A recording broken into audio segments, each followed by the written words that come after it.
Hallelujah,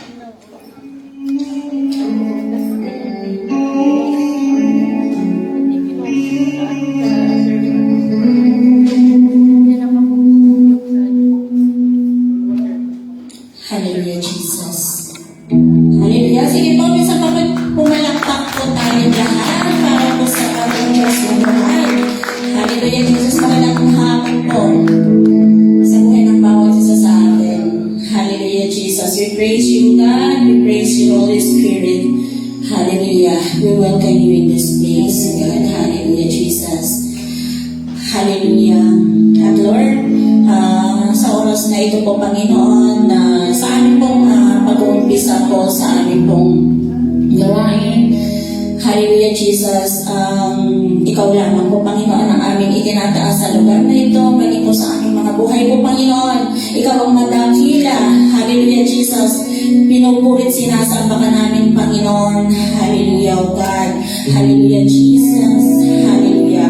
At Lord, patuloy po, Panginoon, na sa oras na ito, kami pinagpapalinis sa banal na dugo ng iyong anak na si Jesus. Ano man yung nakikita po ninyo, O God, na bahid kasalanan sa aming mga buhay po, Panginoon, sinadya man po, di po sinasadya po, Panginoon, patawarin po ninyo kami, linisin sa kabanal-banalang dugo ng iyong anak na si Jesus. At Lord, patuloy na sa oras na ito po, Panginoon, sa inyo lamang po namin ipinagkakatiwala ang aming gawain sa oras na ito po, Panginoon.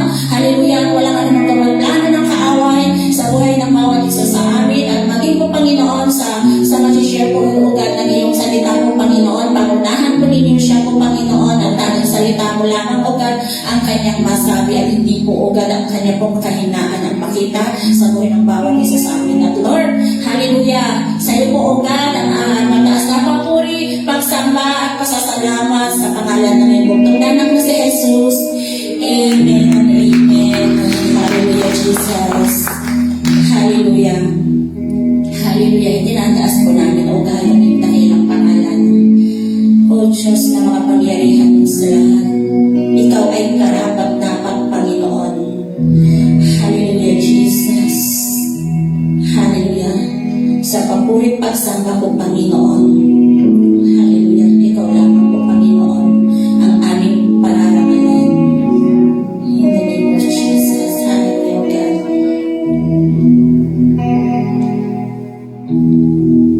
Pangalan mo'y itataas. O Diyos, ika'y itataas.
Hallelujah. Sige po, tayo po yung po. Good afternoon po sa inyong lahat. Hallelujah. At bago po tayo magsimula, tayo muna po yung manalangin. Hallelujah.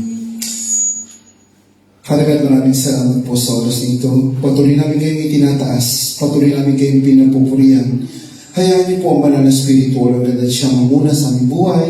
Siyang makatulong namin, O Lord God, upang gabayan kami, tulungan, unawain, O Lord God, ang mensahe mo sa araw na ito. Sa inyo manggagaling, kami ang uunawa, kayo magpapatupad, kami ang susunod. Marami pong salamat.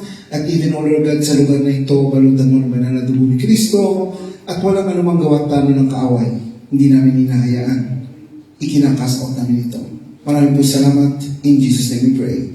Amen. Hallelujah. Palampakan natin ating Diyos na buhay. Tunay ng summer na nga po pala ngayon. No? Sa inyo ba'y summer na? Amen. Amen. Sa amin mo ay medyo meron pang lamig sa umaga. Pagka sa umaga po kami ay gigising sa umaga at lalabas kami doon sa amin, parang nagsisimula pa lang yung autumn, parang September, ganun yung lamig ng hangin.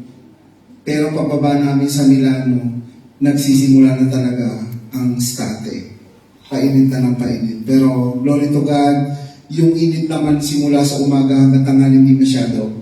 Sa pahapon lang siguro talaga umiinit ng todo pag nasa ilalim tayo ng araw. Alam niyo po, itong mga nagdaang araw after ng ating anniversary, I would like to thank first our leaders, yung ating mga ministry heads at ministry blocks sa tagumpay ng ating anniversary. Palakpakan po natin ang mga isa. And of course, sa lahat ng mga naka-assign sa ating ushering, salamat po sa buhay nyo. Sa mga kapatiran natin na umaga pa lang nandun na at Sabado, kasama. Salamat sa buhay niyo sapagkat ang tagumpay na ito ay para sa Diyos lang natin. Hallelujah. At susundan po natin ngayon. Yung ating pong topic last Sunday is Go on your way till the end po. Dito naman sa atin, pinasok ko ngayon kung ano yung devotion natin every day from Monday, Tuesday, Wednesday. Tatlo lang mo yun. Tatlong araw to, pero tag-iisang verse lang po ang kinuha ko sa kanila para at least makapag-refresh din sa atin. Kung titingnan po natin yung ating pong devotional chart, tayo po ay nasa Proverbs, tayo po ay nasa Acts, at saka yung dalawa natin, hindi ko masyado natandaan yung dalawa natin, but nandun po tayo sa dalawang book of Acts at saka po sa Proverbs. Kung titingnan po natin sa book of ng Proverbs, chapter 16 tayo ngayon, babasahin natin doon, sinasabi dito na God is in control. Amen. Nasa control lahat ni God kung ano yung mangyayari sa atin, ginagawa natin araw-araw. Kahit nasabihin natin na pagising pa lang natin sa umaga at yung plano natin ay kakaiba sa step na gusto ni Lord na ipagawa sa atin, magkakaroon tayo ng problema. Pero yung mga plano natin, tandaan natin na ang magdedetermine ng exact where we go is God. Amen. Si God lang po talaga yun. At yun ang importante sa atin. Sa chapter 16, nandun yung wisdom na ibinibigay sa atin ng Lord. At doon din inaalam ko ano yung motibo ng puso mo sa lahat ng ginagawa mo. Hindi po pwedeng gumawa tayo ng isang bagay na parang nakasunod lang tayo. Dapat makita yung motibo ng puso natin kung naka-align tayo kay God.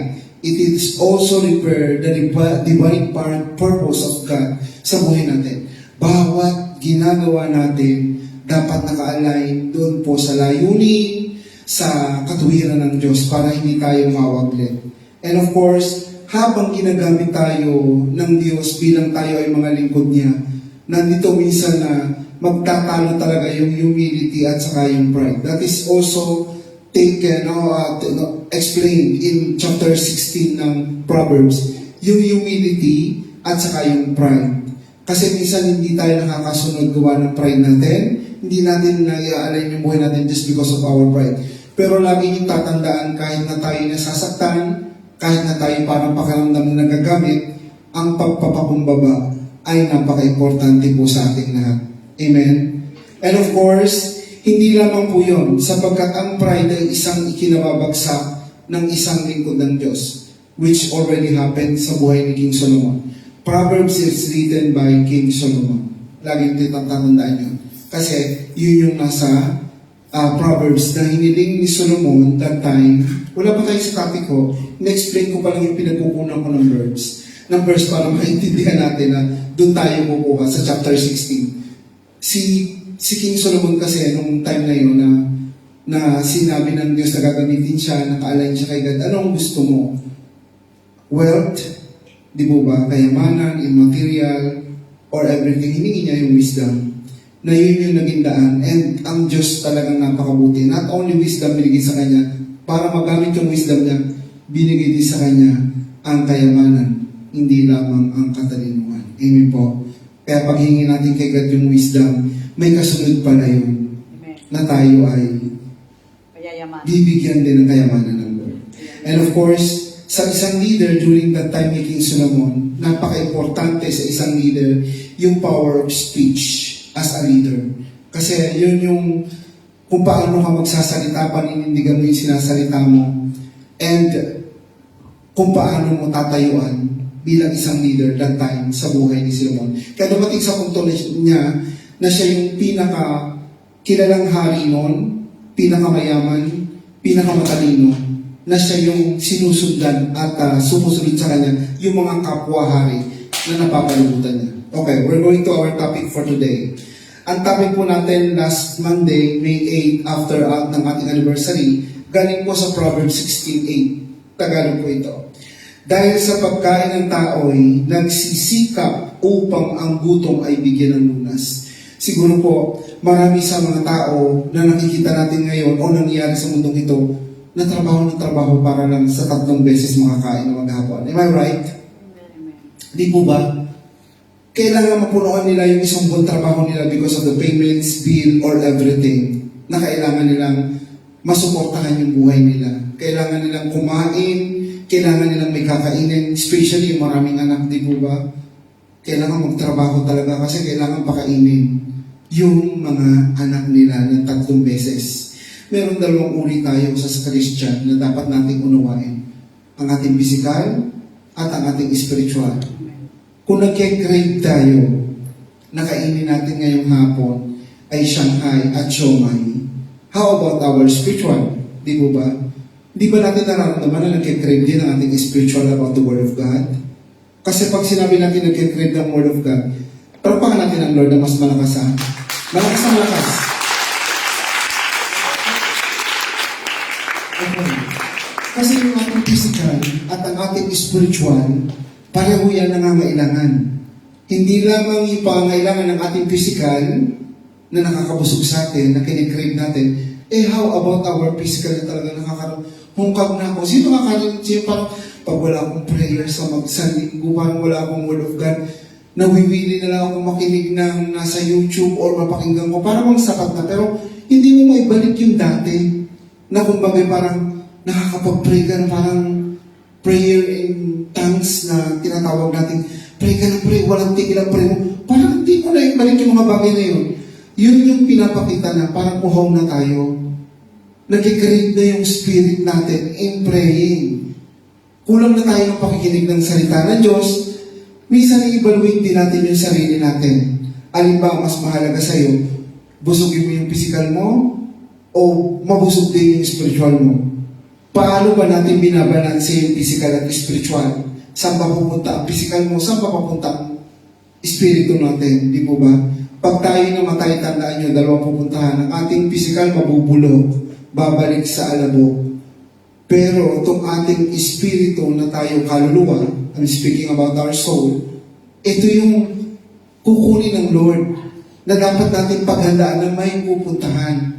Napakahirap na tayo pag namatay dito sa lupa na ating ginagalawan. Yung espiritu natin, hindi natin alam naglipa na kung saan. Walang matunguhan. Alam niyo po, pag nakikinig kayo ng deliverance, 200 taon na ako, nandito lang ako nakaupo sa bato. 200 taon na ako, lumakad sa kagubatan. 200 taon na ako, nandun ako sa dilim, lakad ng lakad. Amen?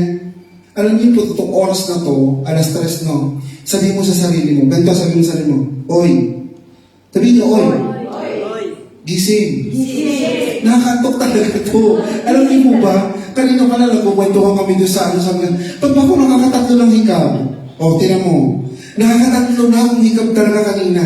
Siguro pinakamaganda, habang na-explain ko sa inyo, nakata ko kayo at tulbitin ko kayo ng ganyan. Nakakantok talaga, di ba, yung oras na to? Nakakantok po talaga, kaya kailangan pag nagtotok tayo, kailangan talagang gising na gising. Kasi pag nag-preach tayo, kailangan talaga yun. Pag ako nakatitig sa inyong lahat, nakakaalim na hikab kayo, parang nakahawa ako. Di mo ba nakakahawa talaga? Napakahirap talaga. Sabi nga po dito sa atin, pareho dapat nating palagahan ang ating physical at ang ating spiritual. Kung ang ating physical, kailangan to ng nutrisyon, kailangan natin ng maraming masarap na pagkain, mga vitamina, alam niyo po ba, ikalalakas ang katawan natin, gaganda ang flow ng dugo natin, physical yun, no? How about yung ating spirito o Holy Spirit na mag-agree? Anong kailangan? Alam niyo po, ito yung unang-unang test ni Satan kay Jesus Christ. Nung 40 araw siya hindi kumakain. Nung siya ay pumunta sa bundok, di ba? Nanalangin siya ng nalangin. Tapos after niya manalangin, siyempre, 40 araw na ganun. Gutom na gutom yun, no? Sabi ni Satan, di po ba? Gusto mo ba? Inalok siya, di po ba? Na pakakainin ko anong klaseng kakainin. Ibibigay ko anong ibibigay. Sabi ni Jesus Christ, hindi yon. Sabi sa Matthew 4:4, sumabi si Jesus, ang tao hindi lamang sa tinapay nabubuhay, kundi sa bawat salita na nagmumula sa bibig ng Diyos. Yun ang nakakabusog sa Espiritu o sa Holy Spirit. Kaso, sa atin, pag nagbabasa ng Word of God, nakakaantok. Nakakaantok talaga. Kaya, aking ina-advise sa inyo, sa gabi pagka kayo hindi makatulog, magbasa kayo ng Word of God.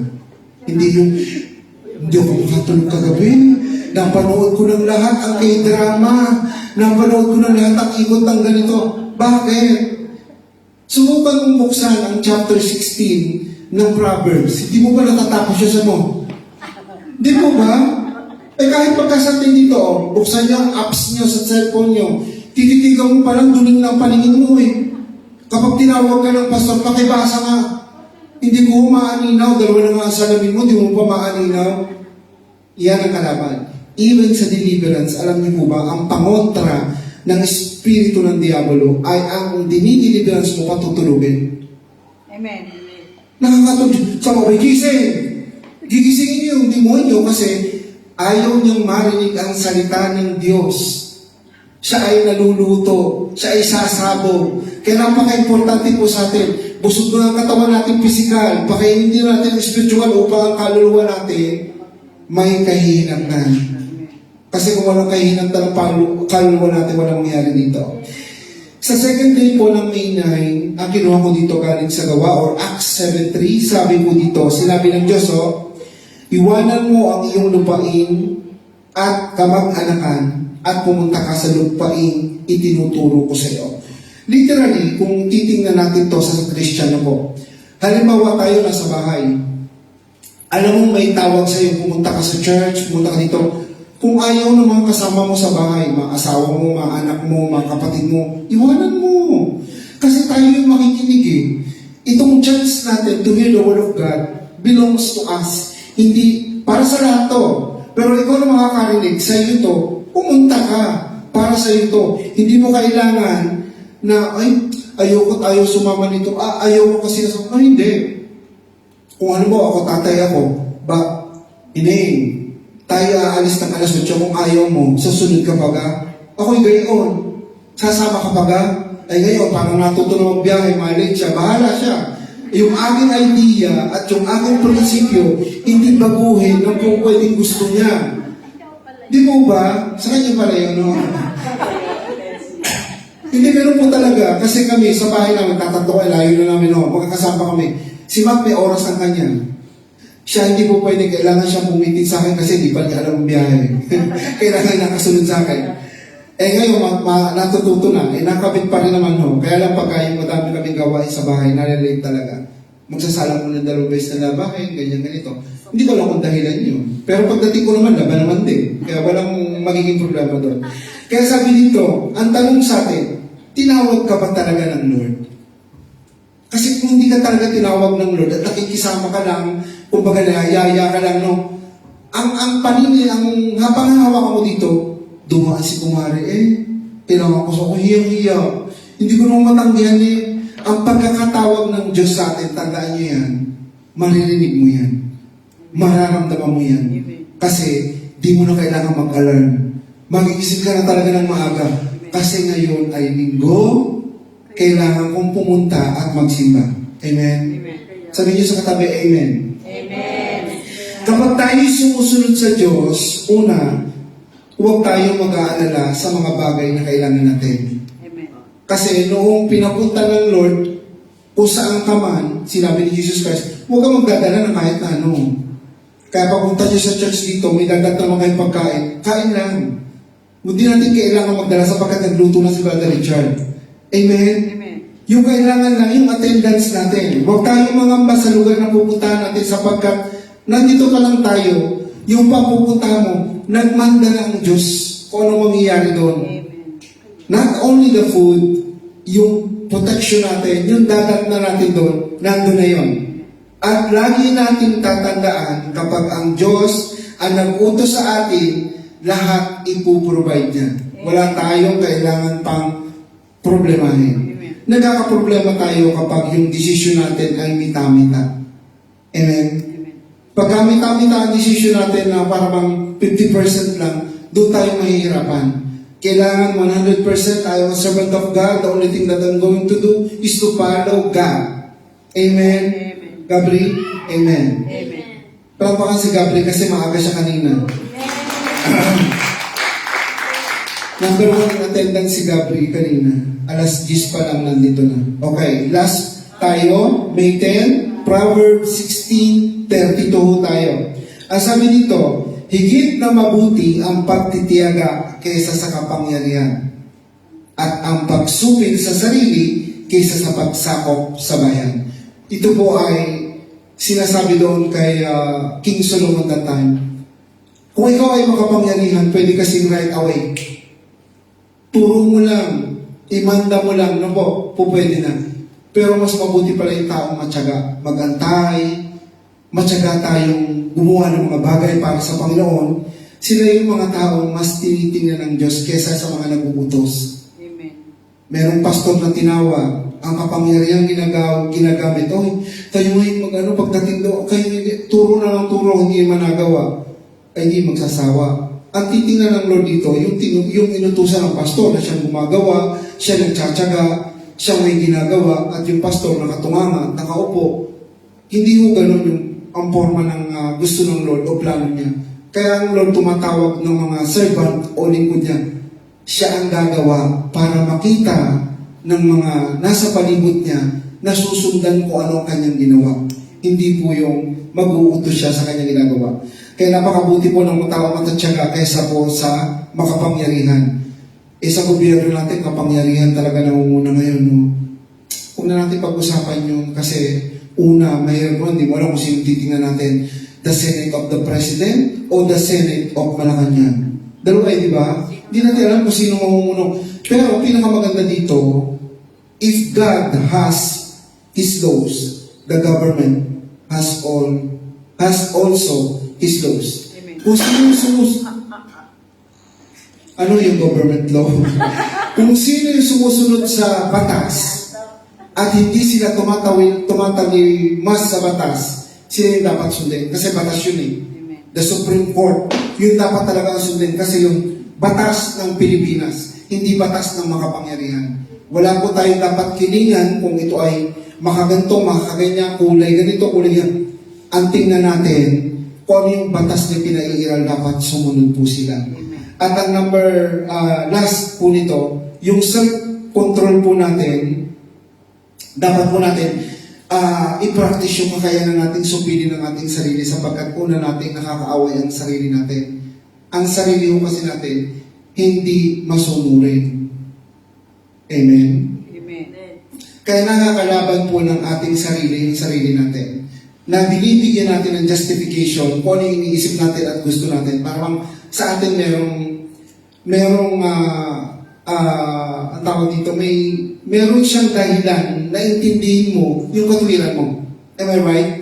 Iniintindi mo, kasi mo, hindi ako makakapunta ngayon sa church, magchat-chat ako kay pastor o kay Rev, kasi sumakit yung paa ko. Ang konting sakit kasi may dahilan ka na. May sakit kasi. Pero yung sakit na yun, minuto lang nawala na.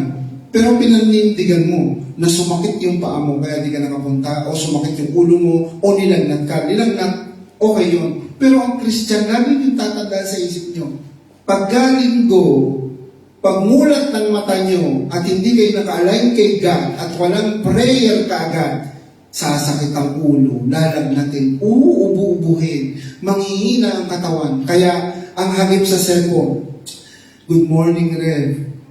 Non isto bene, o non sta bene, o di okay. Ano sasagot ko? Di po ba nakakalam naman nun si God? Kung ano yung nasa puso natin na kay God yun. Pero, doon sa mga tao talagang alam nila na talagang nandun sila sa sitwasyon talaga may karamdaman, valid reason yung kay God. Kaya huwag natin pag-isipan yun. Huwag tayong mamusga. Kasi si God lang ang pwede mamusga. Sasaraduhan ko itong message ni Lord ngayong araw na to sa wisdom na binibigay sa atin po. Alam niyo po, ang una na dapat nating isipin lagi, na meron tayong Diyos sa tabi natin. Amen. Meron tayong Holy Spirit na dapat natin tanungin. Tama ba to? Okay ba to? Nararapat ba to? At pag umuwi na parang bato, walang mangyayari sa atin. Kundi babatuhin tayo pagtungong impyerno. Amen po. Palakpakin natin yung Diyos. Tayo po ay nananalangin at ang ating prayer leader ngayon ay si Praise. Palakpakan po natin si Praise.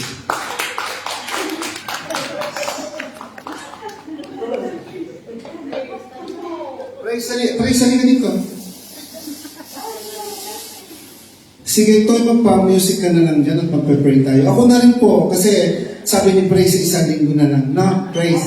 Be ready, Praise, ha? Praise, mag-aral ka na mag-pray, ha? Sino opo? Opo. Okay, very good. Nag-ina pati ina eh. Baka yung ina mag-substitute eh. Ipanalangin po natin ngayong araw na ito lahat ng desire ng puso natin, lahat ng ating mga idudulog sa Panginoon. Una, itong templo niya. Yung templo niya na naglalamlam. Ano naglalamlam? Nalulungkot. Kasi tayo ay, kumbaga, marami dapat tayo magpuntahan ngayong araw na ito. Yung iba naman, kung may karamdaman, mayroong mga amo or whatever, kailangan nating bigyan ng time si God every Saturday. At naniniwala ko ng Diyos ay kikilos sa lahat ng ating pangangailangan. Minsan papalakpakan natin ating Diyos ng lahat. Hallelujah. Father God, maraming salamat po sa oras na ito. Salamat po, O Lord God, sa mensahe mo. Salamat sa iyong templo, O Lord God, na patuloy mo kami sinasamahan. Sa lahat ng oras ng aming pangailangan, nandiyan kayo sa aming tabi. Salamat sa Holy Spirit, O Lord God, na patuloy, O Lord God, hallelujah, na siyang nagpupush namin, nagpapaunawa, nagpapaintindi ng mensahe mo para maunawaan namin kung ano gusto namin gawin, lakaran, puntahan, O Lord God, at yung guidance, yung gabay mo, O Lord God, patuloy kami sinasamahan. Salamat po. Ang templong ito, O Lord God, na inyong tahanan, hugasan niyo po ito, o balutan niyo po ito ng banal na dugo ni Kristo, ang apat na sulong na ito. Huwag niyo hayaan, O Lord God, ang Holy Spirit ay mag-grieve sa aming puso. Inihingi po namin, O Lord God, ang patuloy na paghuhugas ng banal na dugo ni Kristo sa aming puso at sa aming isipan upang patuloy na kami samahan ng banal na Espiritu sa aming pananalangin. Para na dinudulog po namin sa inyo ang Jesus the Anointed One Church Milan, na kung saan, O Lord God, lahat ng mga anak mo na hindi nakapunta sa lugar na ito, O Lord God, patuloy nawa, O Lord God, na nandun yung protection mo sa kanila. Sila ay nasa maayos at mabuting kalagayan sa pangalan ni Jesus. At kayo din, Father God in heaven, sa lahat, O Lord God, hallelujah, ng mga anak mo, O Lord God, na tatayo sa araw ng bukas, sa music team. Idinudulog po namin sa inyo ang aming worship leader sa buhay ni Sister Marisa, O Lord God, sa buhay ng mga backup, O Lord, hallelujah, sa buhay ni Sister Rachel, Sister Karen, Sister Tess, Brother Richard, Brother Eric, O Lord God. Patuloy, O Lord God, na kayong manguna sa kanilang mga buhay, sa kanilang mga puso, O Lord God. At sa pag-aawit ng palamang, O Lord God, kayo ang makakasama. Ang presensya mo maramdaman ng buong kongregasyon. And even sa lahat ng mga musicians, O Lord God, natatayo sa araw ng bukas. Father God in heaven, sa lahat ng mga anak mong ito, sa pagkampay ng kanilang mga kamay, ng puso't isipan nila, gamitin niyo po ang mga lingkod mong ito, O Lord God, sa pagtutugtugan pa lamang nila, O Lord. Hallelujah. Kayo ang manguna sa kanilang mga buhay. At gayon din, Father God in heaven, sa lahat ng tatayo sa araw ng bukas, O Lord God, ngayon pa lamang, pagpapalay pagkaloob mo na sa kanila. Ang salita mo manguna sa kanilang mga buhay. Sa aming opening prayer, tithes and offering, sa closing prayer, O Lord God, maging sa abanyong lingkod, O Lord God, na maghahayag ng salita mo. Tunay nga, Lord God, wala akong kaalaman. At ang kakulangan, O Lord God, hallelujah, ito'y pupunuan mo. Sa inyo manggagaling ang mensahe.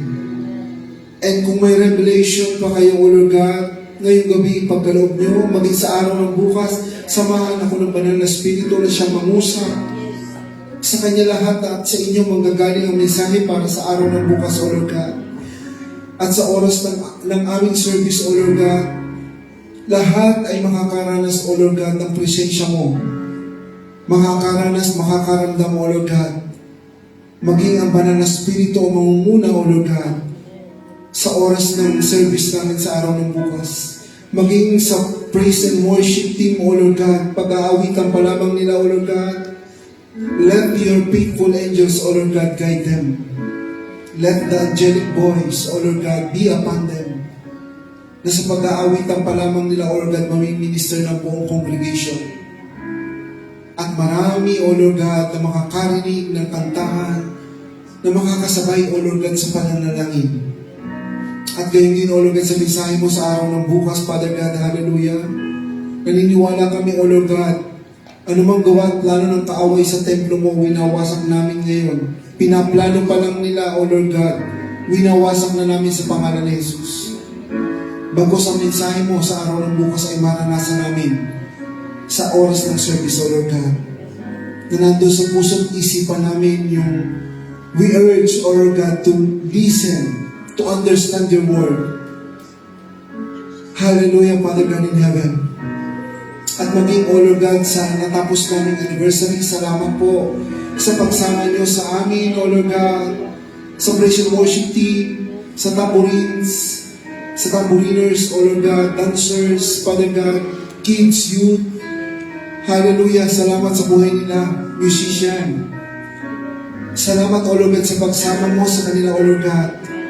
At naniniwala kami, O Lord God, patuloy mong gagamitin ang kanilang mga buhay upang maglingkod sa inyo, magamit at makita mo ang kanilang mga buhay sa oras, O Lord God, ng pagpupuri at pagtataas ng inyong pangalan. At gayon din sa aming speaker as a spiritual supervising pastor namin na si Rev. Jerry Manalo. Salamat sa kanyang buhay, O Lord God. Salamat sa mensahe niya. Salamat, O Lord God, sa revelation ng word na ginamit niya during the anniversary. Salamat sa lahat ng umattend, O Lord God. Nawa, O Lord God, ng iyong pagpunta nila, sila ay nakaranas, O Lord God, ng presensya at patuloy na pagpapala sa kanilang mga buhay. Salamat, Father God, sapagkat naniniwala kami, O Lord God, patuloy mong ginagabayan ang Jesus the Anointed One Church Milan. Gayon din ang patuloy na pagpapala mo dito. At Lord, ito'y dadaloy sa lahat ng churches sa buong Europe, especially sa Brescia, O Lord God, sa pamumuno ni Pastor Aldrin, sa Lord, O Lord God, na ginamit mo mag-asawang ito sa lugar ng Brescia. Patuloy nawa, O Lord God, yung multiplication ng flocks, O Lord God, dinideclare namin right now in the name of Jesus. Mas marami pa ang pangyapak na dumalo o pumunta sa JA1 Brescia. Maraming kabataan pa ang maisama sa lugar na iyon. At Lord God, hallelujah, even the deliverance magamit sa lugar na iyon in the name of Jesus. At even, O Lord God, sa pastor ng Torino, sa buhay ni Pastor Jericho, sa buhay ni Pastor Mark, hallelujah, Si Brother Noel na nakasama namin sa anniversary coming from Rome. Lord, salamat sa buhay ng mga anak mong ito na andun yung dedikasyon, O Lord God, upang makasama namin sa pag-celebrate, O Lord God, ng aming 26th year anniversary. Salamat sa mga buhay nila, O Lord God. At sa lahat na naging bisita ng JA1, O Lord God, salamat po. At patuloy namin, O Lord God, na dinudulog ngayon sa oras na ito ng bawat departamento ng JA1 Milan, O Lord God, simula sa finance, Father God in heaven, sa men, sa women's, sa media, O Lord God, sa ushering, sa youth, sa kids, O Lord God. Patuloy, O Lord God, na kasihan mo, especially ang mga chairman and chairwoman, assistant, O Lord God, ng bawat department, O Lord God. Nandoon, Father God, nandun yung kanilang compassion kung paano i-handle ang kanilang bawat group or departamento. Salamat sa mga buhay nila, O Lord God. Patuloy mo silang samahan, patuloy mo kasihan ang kanilang mga buhay. At nawa, Father God in heaven, hindi mo lang sila magagamit, O Lord God, dito sa inyong area, bagkus lalawin pa sila.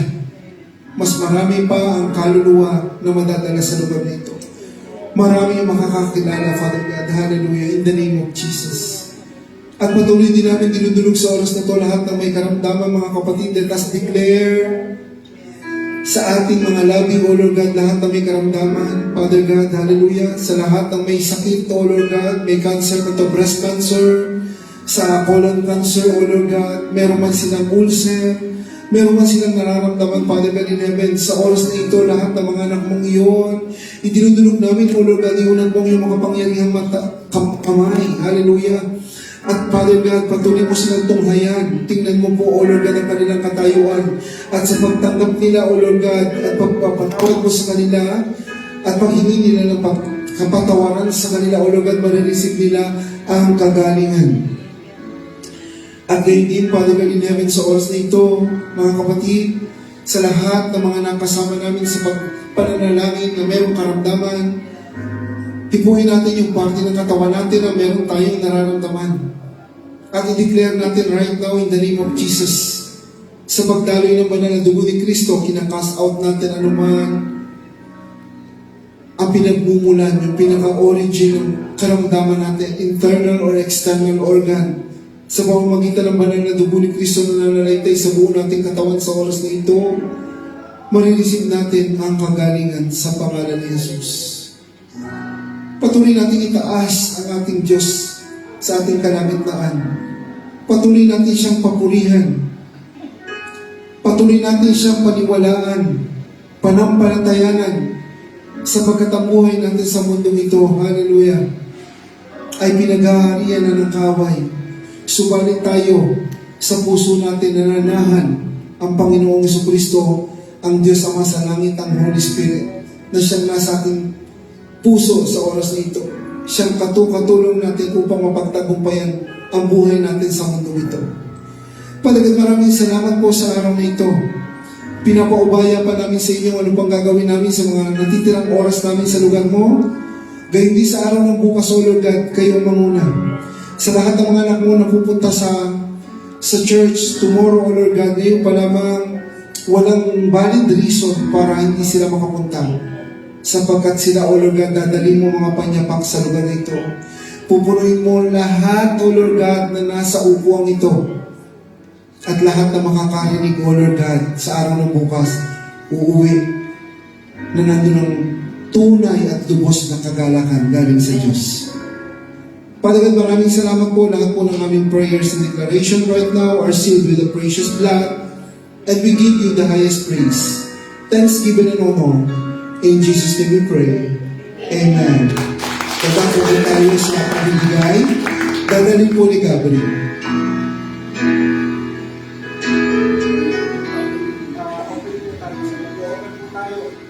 Mag-over na tayo. Opo. Pakikaroon ng Diyos.